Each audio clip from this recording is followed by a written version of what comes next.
So, Well, howdy doody.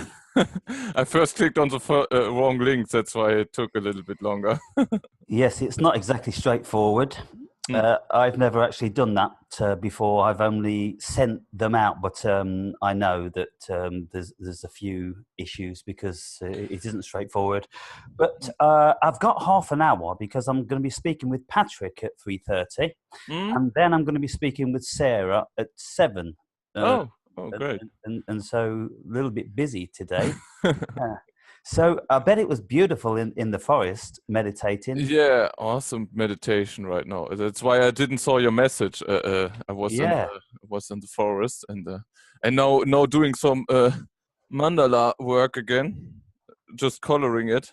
But just started it. Maybe you see Oh it. yes. Yeah. But Yeah. Yeah. but just started it. It's just doing some will take me some hour, 1 hour or something. Yes, it's a nice meditation. Mm, So when you're listening to the forest, obviously this time of year, springtime, you've got all the activity, a lot mm, of bird song with the mm, mating calls and all this sort of thing. mm. Isn't that a dream? Yeah, it will be. I think it's now great, but I know next week it will be even better because it's still not really flowering. It's still too cold for that. But next week everything will be green and stuff. So that will Right. be Okay. awesome. So the buds start coming. Mm, You know, yes. I just been out down to the beach, and every single day I get down the beach, it's a different beach. mm. I'm looking at it, and I'm going, for real. Come on, God, for real. Yeah, it's every time it's awesome. It's every time. You see what happens. Of course, you've got all the elements taken into consideration. You've got the swell, you've got the tide, you've got the wind, you've got whether it's a bit cloudy or it's a bit rainy or something like this, whether it's pure brilliant sunshine, Mm, and depending on the height of the sun. Because the sun, obviously, it appears to go like this, even though the world's going like this. But mm, now the sun is at about 10:30 or 11 mm, o'clock. It's not direct up in the. It's not at its zenith yet because it's not the height of the summer. It gets there about the 23rd of June, doesn't it, with mm. the summer solstice? But depending on the angle of the light, it shows you a different world. Yeah. And the beach, the sea is so turquoise, Mm, and because the tide was on its way out, and mm, it's not a strong pull apparently, even though the moon is reasonably big. mm, The tide is small, and it's just a gentle lap. This mm, beautiful turquoise ocean on this flat gleaming sand. Man, I just look mm, at it, and I'm going to miss it because I'm going to be moving here probably in about a month. I'm going up to a national park up the mm. northern hemisphere of Portugal, where it's mountains and forestry and all I'm this. almost in the same situation right like you right now because next week or end of this week I will move again because here's just with my father and to the city, and of course we in Kleve or the city where I go to, it's we have forests there. It's not there are not forests, but yeah, it's not so close. It will be different for me too to find a good meditation place there and stuff like that. It's yeah, but like you said too, it's always great to even if you see the same forest, it's always changing. And now I change a not different forest, and you change your environment too, and then you see even more changing stuff. Yeah, That's you never see the same forest, and that's no, the thing. Like you never step in the same river twice. no, no. This is the beautiful thing about it. Mm, And so, what I really enjoy is when you can have a 365-day mm, experience of one particular place, because then you see it in all of its facets, yeah, from the fall to the spring through the summer. And it's absolutely amazing how every single day it is different. And when Paul and I, we were walking around our favorite park for one whole year, and we saw mm, the contrast in that. It mm, really is remarkable. And for those that don't have this level of awareness, and particularly for those that don't have the facility to be able to visit somewhere every single day, then their awareness is much smaller, because they I don't know, it's I think it's a perceptual thing. It's because you and me, we trained our perception to perceive these things, to really be aware of that changing little things. Most people just, like here too in Germany, or here at my place, most people just walk with a dog through the forest, and they don't really pay attention to the forest. They just going their walk with the dog, and that's it. But when you change your perception, of course, that takes time after, but let's say after a month, you really train your perception to perceive these things. Then it's like, again, like we said, every day a different forest, because you see so much more in that forest, because you trained yourself to perceive so much more in these natural environments, let's say, to not just, that's a tree and that's a bush, I saw that the whole year. No, it's changing the whole time. And to make a great example, the 2 weeks I was now at a community, even there are guys, like one guy is from Colombia, and he doesn't know seasons, he just knows summer, and he asked me, and I said to him, here in Germany, the seasons really change the environment, like spring and autumn, and he really is looking forward to that, to see autumn here in Germany, to see the brown leaves and stuff. He never saw that his whole life. And then to see the barrenness of everything when it all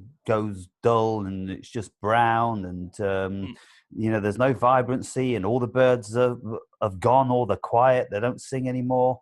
There's a massive difference, and so but you see, it's not only the world about us, is it? It's our own subjectivity. It's our own thing. Yeah. What I find on a constant basis now, that I am no longer associating myself with this body as the me. I'm associating the body as my body. Even though everybody says this is my body, they think this is them. But I don't think this is me. I just think this is the vessel that I'm sharing this experience with, and it's enabling me as consciousness to be able to have a human experience. And so I'm looking at this thing constantly, everywhere I go, and with little things like my back hurting and my hip hurting, and I'm looking at the human form, and I just have to laugh, Chris, because it's preposterous, really. And the pain aspect of it, I look at the pain.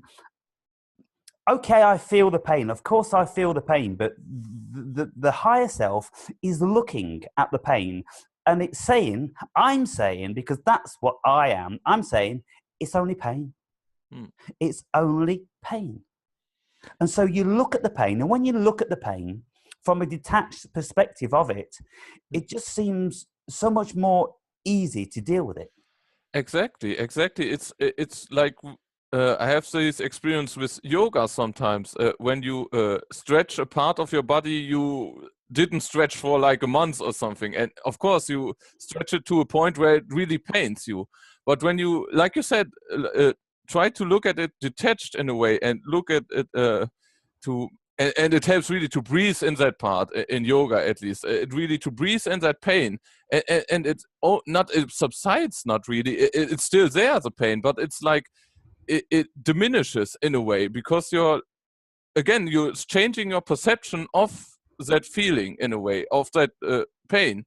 It's emotion in a way, and you can detach yourself from these emotions to a degree. Let's say it's still, like you said, it's your body, you feel that, and it has reason because you feel that, but still it's your choice to how you perceive that feeling. It's still, it doesn't go away, but it's still your choice to how to perceive it. Like you said it too, like with your cosmic giggle, it's exactly like that. If you can say, oh, fuck it, now I have that pain, or say, it's that pain, and it's there for a reason, and I can see it from a it's here to teach me something in a way, like with my example with the yoga posture, that okay, I have to stretch that part more next time or something, or get my routine in that too.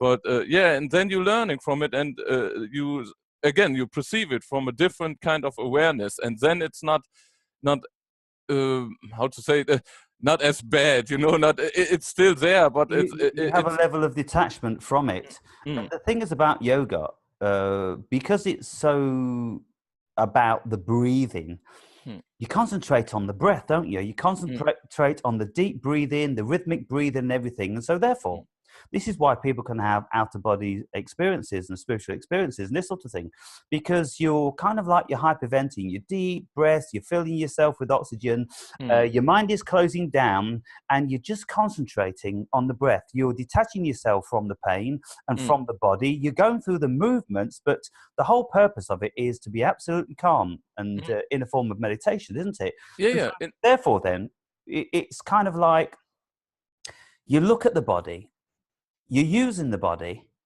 to experience this vastness, this consciousness. Mm. I don't know. It's bizarre. It's so bizarre when you start talking about this stuff. But Not for me, not for me. yeah, and so you experienced it, but the body's feeling all this pain. Oh, why are you making me do this and do that? And the consciousness is absolutely calm. Mm, Absolutely calm, and it's deriving something out of it, and it's allowing the body and the mind to be so calm so it can experience itself mm, even more. mm, And then the mind goes, I get you.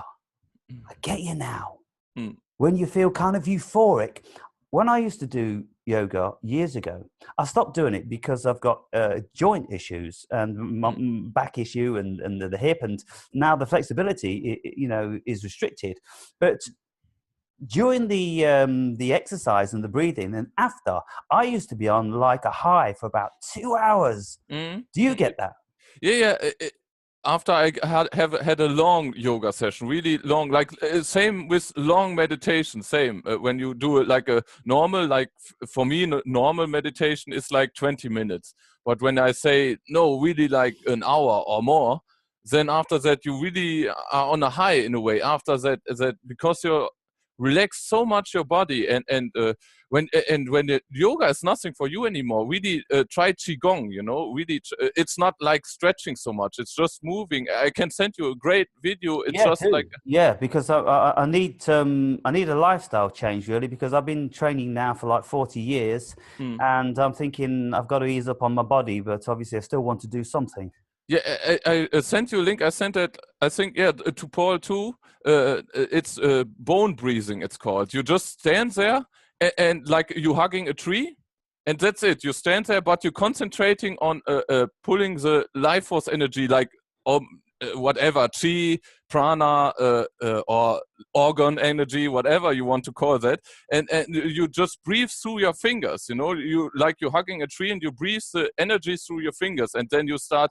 In the video I will send you, it's all explained in there, and in another video I sent you 2 videos, and it's great explained in there. It's like, and you don't have to stretch anything or something. You just stand there and concentrate on breathing the chi or prana into your body. And when you do that for like 15 minutes, it really feels after that. You really feel energized after that, and you didn't have to stretch anything or anything. It's Wow. really, Yeah, great looking forward exercise. to that.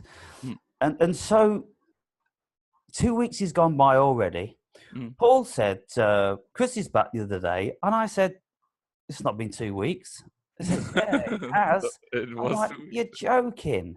And so he told me that you mentioned that, oh, you've got the whole human aspect of it, Yeah, the yeah. laziness and the cheating on the rota and the work and this, that, and the other.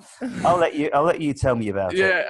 Yeah, best example is like, that experiment too they did here in Germany with a prison style, when everyone Stanford just Prison. takes with a prison, when they took the people into that fake prison and Yes, Stanford Prison it's yeah, called. yeah, that experiment, and it's almost like it was a little bit. Maybe I expected too much, but you saw the link of the website what they have. It's not looking really like that anymore. It's not that clean on the Right. pictures, and but still a great community. But I think I expected too much because they're not, for my taste, not organized enough. It's still like these family dynamics, you know, like nobody wants to do the dishes there, and still people are like, you know, like, yeah, we are alternative, but still on their phones, you know, and yeah, it's funny because after. I just slept as the first week because the second week was like, why I don't sleep here anymore. It's no purpose because after the dinner at 6 o'clock, everyone just goes to their room, like really in a family, you know, nobody really communicates there really, just everyone, okay, dinner's ready, finished, yeah, everybody goes to their room and does their own shit. And that was really disappointing for me in a way. Yeah. It's but still a great community. I don't want to discredit them, still great people there, and a lot of to learn there. I learned a lot there still, and how to live in such a community and such. I would love to live in such a community, but not I would, let's say, yeah, maybe it sounds strange, but put more discipline in that, you know. We are all free spirits, like free spirits in that way. We all don't like to have rules and stuff, but you see it more and more when you don't have rules and nobody who's like the leader in a community. It's like, yeah, everybody, like I said, nobody wants to do the dishes, and then yeah, nobody did the dishes. You know, it's really like in a family, you know, really like yeah, everybody tries to yeah, laziness in a way. But I have to be honest, I worked my ass off there because I wanted it, you know. But I have to be honest to myself. If I really would live there for a year or more, then I would be like that too. I don't want to do the dishes. You know, it's a normal human thing I think, for everyone to, even if you are in such a community, to, yeah, I don't. Sometimes you don't want to do the stuff you have to do in a way, you know. Yeah, but the curious thing is about this. In your own apartment, if you don't do the dishes, no one's going to do the dishes. Yeah. If you leave the dishes overnight, in the morning, it's horrible. Everything's dry. Everything's hard. It's 5 times as hard as it was, and it's inconvenient because you need this and it's dirty, and it's disheveled and it's undisciplined, and it's not correct. Yeah. And so I came from a family which was extremely regimented, and I never ever knew dirty dishes because we had a large family, and every single one of us had our jobs, our chores to do every single day. And the whole washing up and drying the pots and putting them away and leaving the kitchen immaculate, this went on every single mealtime. And we all was absolutely disciplined in it, to the point, I don't know whether I mentioned it to you before, in the early days when we were being trained, when we were only kids, you know, so like 7, 8, 9, 10 years old, one of us had to wash, the other one would dry, and the other one would take down and put away. These were the 3 eldest kids at this time. And as more and more kids got older, then more and more kids would get involved, and we'd start to do other jobs. But one of the parents would come down during the course of us doing this, and they'd pick up one pot, and they'd inspect this like this. And if they found the smallest bit of food on it, then they'd do them all again. Do everything again. And so therefore then we became very versed in always using hot piping soapy water, changing the water very frequently, always rinsing the pots and pans after we'd washed them, put them down. The person would dry them meticulously. And so this level of discipline, it's a bit like being in the army. Yeah. When you see the sergeant major, when people have to stand by their beds, and every single blanket and sheet would have to be perfect, all the corners matching and all this. For an uninitiated person, you'd look at this and you think, that's just stupid. But it isn't stupid, because when you carry this on then to looking after your weapon, to looking after yourself, to looking after your boots, to looking after your feet, to looking after your own hygiene in war, it becomes immensely important. And it can save your life, because you don't lose anything, you don't misplace anything, you keep everything meticulous, and that therefore then puts you in good stead. Yeah, I agree with you because I learned my most of my discipline. I was in a disciplined household with my father and mother. It's not like that, but still, I learned the most discipline for myself in the German army because I had to there. I had to learn that, and that's why I say I like to live in such a community. But if I really would live in their community, I'm just helping out there next month too and stuff. And when they really need help, I'm helping them. Because it's just like how can I say that in miles? Like 8 miles away from where I Oh, live. okay. So it's like 16 miles per my bike. So it's no problem for me. And I will help out there most of the time. But if I would really live there, I would say we need more discipline here. Of course, we are free spirited and we want to be spiritual and all that stuff. I like that too. But still, we have to be disciplined. Somebody has to take the responsibility and say it's not working now like it's working. Like the kitchen team doesn't communicate enough with the garden team, in my opinion. Yeah, It's they have to communicate more. Somebody has to really take charge of that and say, yeah, organize it more. That well, this would is the be. whole thing with this kind of like new agey living on the community, and Mm, this is the whole thing also behind um, a society which doesn't have any law, which is mm, called anarchy. yeah. It doesn't mean it's all violent and all this No, and the other. It just mm, means there's no laws mm, imposed. But the point is, the human being needs structure. The mm, human being has a propensity to be lazy, to mm, be disrespectful, to be resentment. And if you've got somebody in the community who writes up the rota, says, Chris, you're washing up today. Phil, you're cooking. Sarah, you're washing the vegetables and this, that, and the other. mm, If you have it like this and everybody knows what they're doing, then nobody's got any resentment because it's all on a rota. And mm, one day you're doing this, the next day someone else is doing that. But mm. if there's somebody that has jurisdiction over the place, then you get the other people probably having resentment. Oh, this is supposed to be a community. And now you think you're the boss. And oh, please listen. Yeah, yeah, yeah. You have to have somebody to be the boss because you're a child. Mm. Because Yeah. you see, if you've lived in communities like shared houses when you're younger, like Mm, student houses and all this sort of thing, the kitchen is always abysmal, mm, mm. absolutely abysmal. But you see, if you go into the kitchen and you start cleaning up everybody else's stuff and you don't Yeah, say nothing, yeah. and people notice you, and then sometimes they go, "Why are you cleaning everybody else's stuff?" Mm. And I say, "Why aren't you cleaning everybody else's stuff?" "I'm not cleaning everybody else's stuff. They should clean it up themselves." But they Mm, don't. mm. So therefore, I'm cleaning it up because I don't want to live in the shithole. Yeah, that's the thing there too. I think they have that like they have in that community they have a big mandala in the dining room. Let's call that, and there it's everything is structured. Everybody, but the thing is. Everybody can choose their work, like chopping wood today, and doing the dishes after lunch, and one doing the dishes after dinner, and one is cooking today. But everybody can choose it. Nobody wants to do the dishes. That's the thing. It's a job nobody wants to do. Yeah, chopping the wood, no problem, or cooking today, no problem. Everybody likes to do these jobs, but dishes, nobody. I saw that in the 2 weeks because everybody can choose their job for the day. Nobody wants to do the dirty work, nobody, and that's the thing. Yeah, That's what I saw. There has to be one guy who takes responsibility of organizing it and say, like you said it, like no, you doing this today, you doing this, and even if you don't want to do it, next day you don't do the dishes because you did it last day.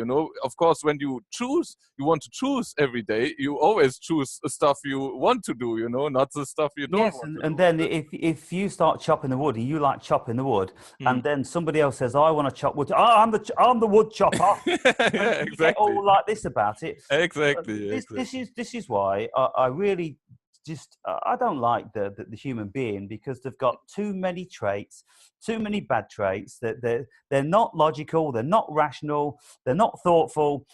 The first thing I would have thought people would do when they go into the community Mm, is like, right, obviously the toilet needs cleaning. mm, I'm going to show you that I ain't too big to clean the toilet. And mm, so I'm going to do it with my bare hands. Okay, I'll use a brush, but I'll use the cloth and I'll do this and I'll clean piss and I'll scrub the shit and everything.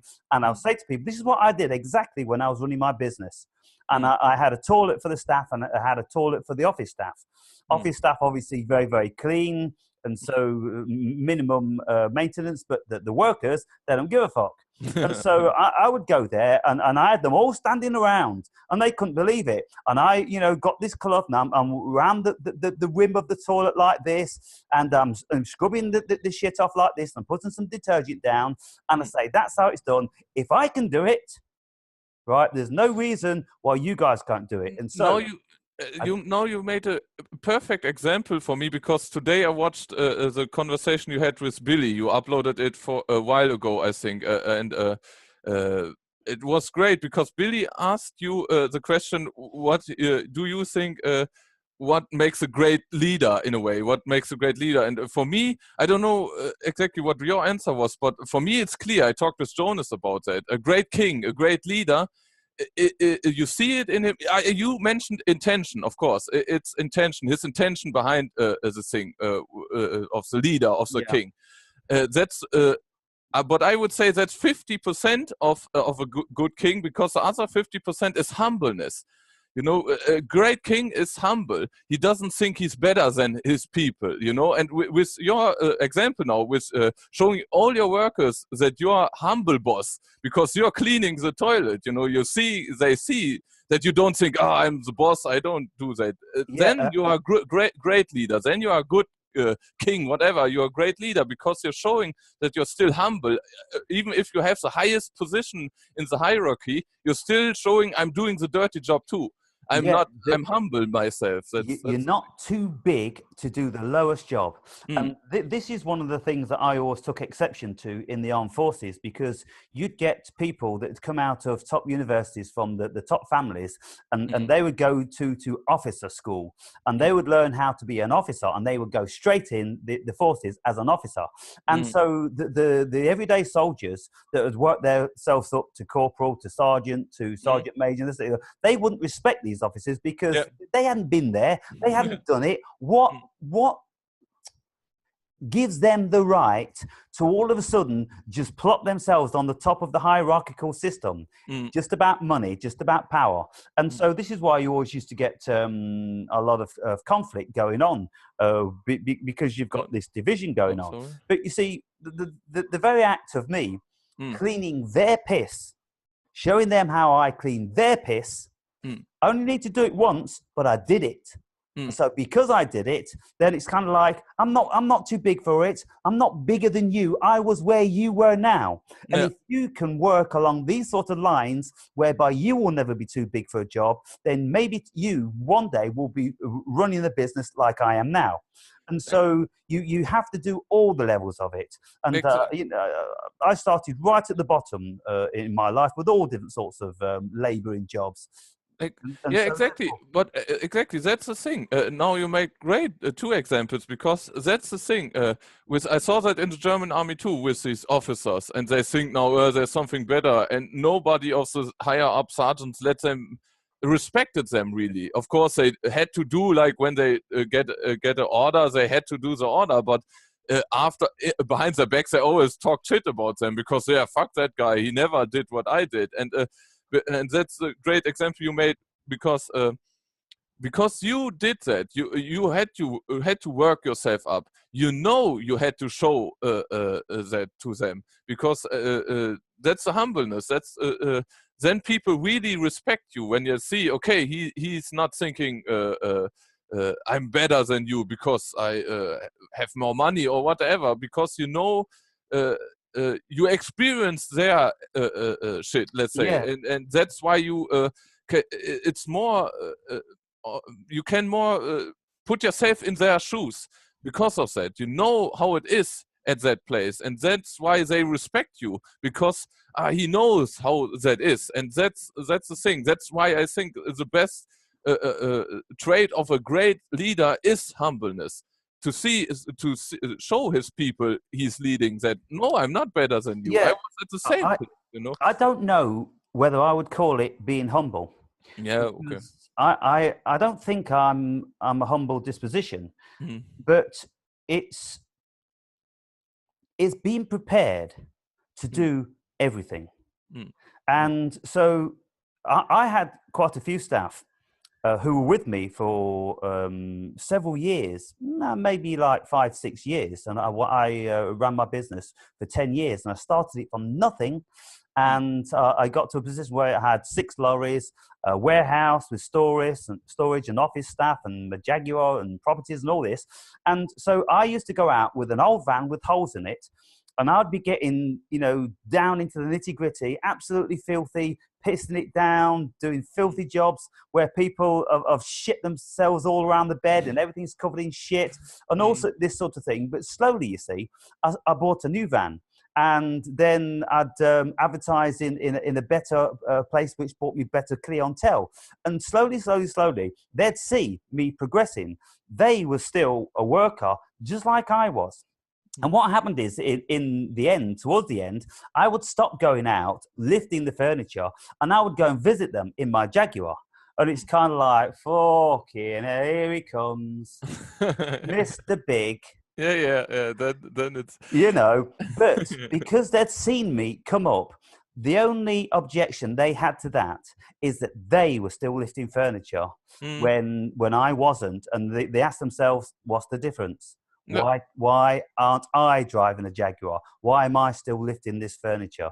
And so then, you see, when you present an opportunity to somebody to look at themselves, then they don't like what they see, then they can have a propensity to project that onto you. But yeah, exactly. That's best example for projection. Yes, you don't. You see what you're doing wrong you see that other person, and you see what you're doing wrong, but you don't want to admit yourself you doing it wrong. That's why you're projecting it onto the other person. That's why it's even now so funny with these social justice warriors nowadays and this political correctness bullshit, because they're all blaming the politicians and stuff. But I always say to them, fuck, you are voting these fuckers, you are doing it wrong. You are voting these fuckers. It's not, you can change it. You can change yourself. You can change what you consume and what you do. But that's what they don't like to hear. They're so indoctrinated in their victim mentality that they like to be the victim because they don't have to take responsibility what they're doing, because then I'm the victim. I think it was in the older days too, like with the gods or something. Yeah, the gods did this to me and this to me. No, not the gods. You did it to yourself. But you don't want to take responsibility of that. Exactly. So they get themselves into this sort of position whereby they are intimidating and confronting other people about certain things, and they're saying, you're not doing this and you're not doing that, and we want this and we want that. But what are they doing? Like you say, you see, they're not accepting all this stuff, because if they be the change they want to see in the world, then the world will be a better place. But instead of pointing the finger, telling everybody to tell them to stop doing this and stop doing that, all this. But what it does, you see, it gives them a modicum of empowerment, because without it, they wouldn't have the empowerment. But if they knew they were pure and good people inside, then that's all the power they'd need. Like Gandhi or Buddha or somebody like that, when they know through and through that they're not doing this pointing one finger forward and having 3 pointing back and all this projection nonsense. I've been revisiting Carl Jung and Nietzsche over these recent times. And of course, they talk about a great deal about the shadow and the projection and all this sort of thing. And this is just something that people have been talking about for hundreds of years, thousands of years. Even the great philosophers have been talking about it. And so nothing will ever change. This is just the condition of the human being. And so what we have to do is we have to make up our minds whether we want to get involved with them or not, knowing that you'll never fucking change them. And so if you want to go into a community, Chris, and you want to listen to the squabbling, you want to look at the dirty parts, and oh, goodness me, you think to yourself, hang on, why do I need this? Because if I go on my own, the pots are always done, the cooking's always done, the wood's always chopped, and everything is ship-shaped. As soon as somebody else comes into the equation, that's when it starts to go pear-shaped. Yeah, it's really to find people, I think, and I just was there 2 weeks, and I will help out more there. But even in these 2 weeks, I saw what can I do? Live in such a community or be a hermit? Totally on my own. Yeah. And I thought, yeah, I don't know. Both would be great. I think I can live with both, but I think. It's still possible to find a community with really like-minded people who really has the same vibration. I talk a little bit with that, a lot with Irid, and a little bit on Sunday with Sarah, that I would know if we would had a community with you and Paul and Irid and Patrick and Sarah and all these. I know that would be a fucking awesome community. That would be working. We would respect our private sphere, privacy, privacy, and everything. I think as long as you build a community with great people, with like-minded people, with people you are resonating with, then it can be a really fucking awesome community. Just throw out the lazy apple in the pot. There's always someone who sees then a great community and wants to be in that, but you feel it's not resonating, and then don't take that guy, and then you have a great community. I think I would do that too. In that community, it's a great community, but like there are two, let's call them rotten apples in that community. Yes, and that there has to be some sort of a consensus of a hierarchical system, whereby if there's 10 people would vote an educator in, give them the power to issue the rota. And because we've all voted you in, then we have to respect what you say. And we do this across the board with many, many things. But I have to stop this conversation because I'm going to be speaking with Patrick. But what I'm going to say, Chris, is you want to join our conversation, because it's going to be a great conversation if you have the time. Yeah, it's funny because now Paul sent me, he wants to talk with me. Okay, let's see if we can get a foursome going then, yeah? Yeah, I can write to him if he wants. Yeah, see if you can get him to join, and I'll write to Patrick and see if I can get him to join. Yeah, join.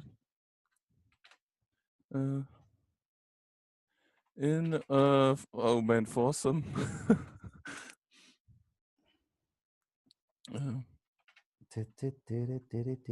Right then.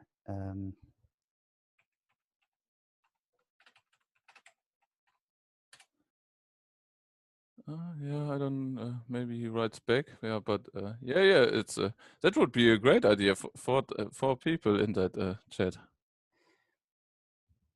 I'm just trying to send this message, but my computer's running slow due to this.